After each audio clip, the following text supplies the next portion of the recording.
Well, what if we added another note? Yes, we know the third and fifth, along with that root, are going to create that chord, but what if we add another note? What will that do? It will add another, well, it would definitely add to that chord that we hear, along with its first and second inversion, right? You can add some more. You can add some more notes, aside from the notes that we're using now, right? We can't use this again because we already used it. Can't use this note, can't use this note, can't use that note. But when it comes to that, we're going to have to talk about the patterns for the whole and half steps. So, what's the interval between the C and E? So we have 1, 2, 3, 4, right? You're going to need 1, 2, 3, 4 half steps to get to E. And then for E to G, we're going to need 1, 2, 3. 4 half steps, 3 half steps.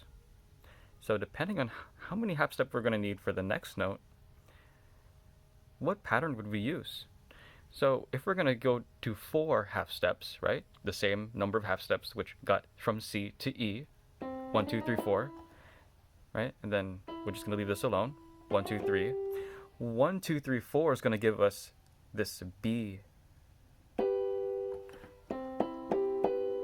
Very open sound. Why is that an open sound? Because we discussed earlier that these two keys,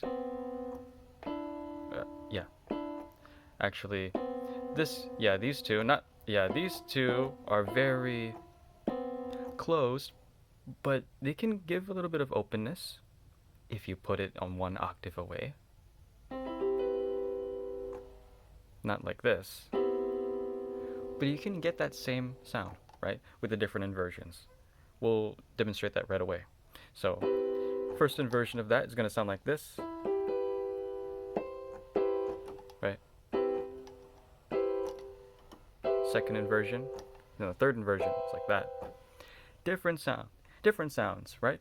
Even inversions may make a chord sound a little different because we're hearing notes that are more present when it's higher or when it's lower, right?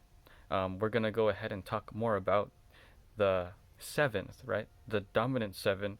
We're going to go, what we talked about before was the major seven, right? Focus on the fingering.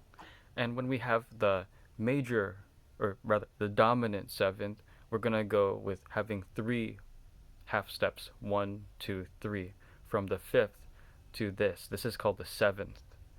Well, dominant seventh. Anyways.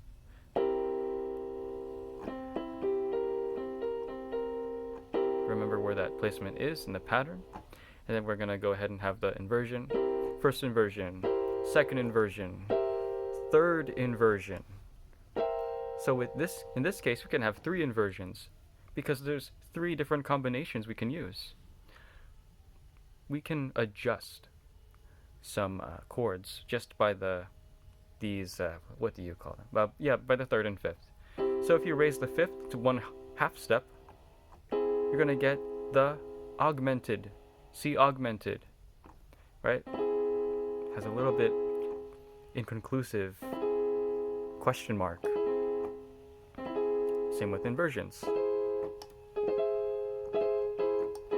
And then if you lower it, I'm going to actually need some help here. This is the flat 5. So this is called a C flat 5 when you have the fifth go one half step lower. Fifth is 1 half step lower. And then for C diminished, you're going to have the fifth go 1 half step lower and the third go 1 half step lower. You're going to have something like this. Very in the middle of transition.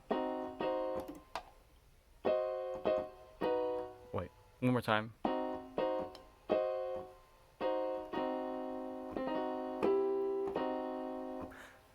Let me see what this chord is by the help of my piano here. Okay, that's something else. Well, this translates to something else, which is actually by putting the third 1 half step lower, the fifth 1 half step higher, we're gonna have that a different chord altogether, which is that A, which is an inversion of the A flat major. But when we go ahead and let's see, there's a lot more other different chords, but those are the unique ones for now. We'll see you in the next video.